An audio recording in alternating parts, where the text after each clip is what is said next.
Hello, Susan Hicks with Rebel Realty Group. So today I am going to talk to you about inspections, and what normally commonly comes up on inspections is usually something to do with the HVAC system. I'm here with Ray, and he is going to help us understand a little bit more about air conditioning. So Ray, almost always on just about every single inspection report, something comes up with the air conditioning. Yes. And I don't know, I'm not going to say anything bad about inspectors, but I don't know if it's they're being uneducated and not knowing how these things work, that they always ding them, or is there always something wrong with air conditionings in Florida?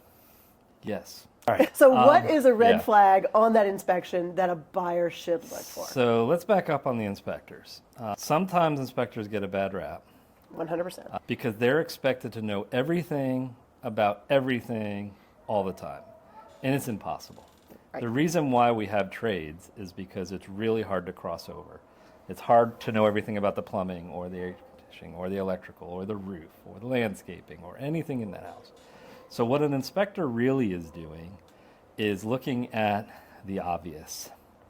They're a little better than a homeowner, but they look to say what doesn't look right.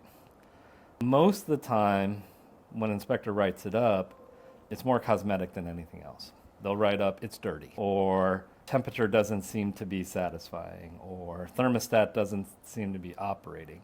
And in the broad scope of air conditioning, that's very minor. So for most homeowners that are getting an inspection, whenever they write up something on that, it's actually a very easy fix. Maybe just the batteries were dead, or maybe it was dirty because they haven't had it maintained every year like they should.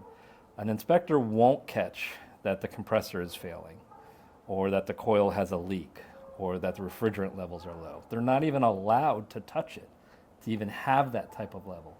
So anything major actually won't get caught on a home inspection. It will be maybe there's some duct that has some leakage in it, or there's insulation that's having an issue. So they're like an extra pair of eyes, because when you're buying the house, you're trying to see everything, and then they're just coming behind you and saying, but did you see this? And did you just see that? For a seller, I wouldn't threat any type of inspection report that says something about the air conditioner. Anything that you need to address that the inspector comes across, 80-90% of the time it's going to be a minor repair for your HVAC person to come in and take care of. As a buyer, I would not trust my inspector to give me a thorough report. So if the inspector writes up that it's old, or maybe useful life is at its end, I would actually spend the money to have an air conditioning person come in and actually assess it.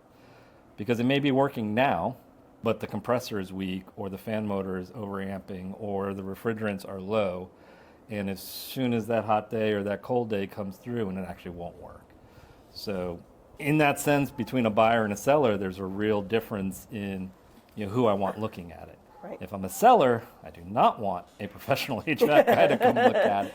I don't know if that technically goes down the road that you were looking for. Yes, 100%. Yeah. All right, and if you're a seller and you're going to put your house on the market, what is a good thing to do to get that HVAC system up and ready so when the inspector does come by, he doesn't see anything? So it's kind of like putting the lipstick on the pig thing, Yes. right? So I definitely either hire someone to come do a seasonal cleaning and tell them when you get there, I'm putting the house on the market. I want you to wipe all the vents down. I want the filter to be changed. I want the cabinet to be wiped down. I want a drain to be clean. I want home inspector ready. Everyone in our industry knows what that means. They literally want to go through and just make sure it's brought back up to the level of a look and feel for that.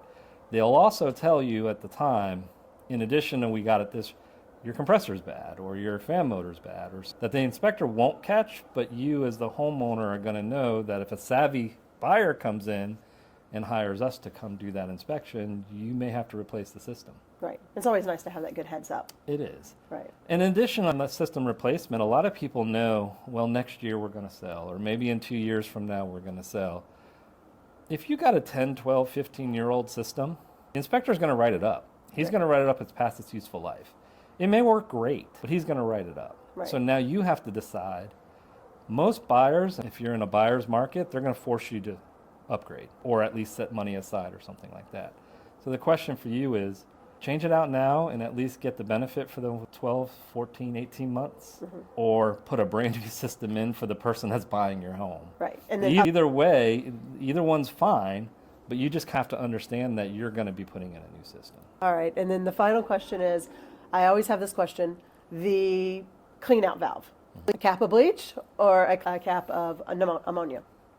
If you do either one of those, I love you. You'll be replacing your unit really quick. Vinegar. So That's what it was. bleach and ammonia have some chemicals in them that attack the copper and aluminum. So brand new systems, believe it or not, and I don't know where the bleach came from, but every person I talk to says, I put a cup of bleach down there, and as soon as you open it up, you can tell. The chlorine in the bleach has just eaten away everything in there. So in an attempt to keep the drain clean, which it does keep the drain clean, it literally prematurely wears. Vinegar changes the pH in the water just enough to minimize what's growing in there. So every time you change your filter, a little bit of vinegar down that line will do a long ways from having it not stop up between your cleanings. You still have to have it cleaned at least once a year. They still need to flush it out. But that vinegar allows you to make that year mark, especially on older systems. All right. Sounds great. I hope that answered everybody's questions. This has been Susan Hicks with Rebel Realty Group and Ray from North Central Florida Heating and Air. You guys have a great day.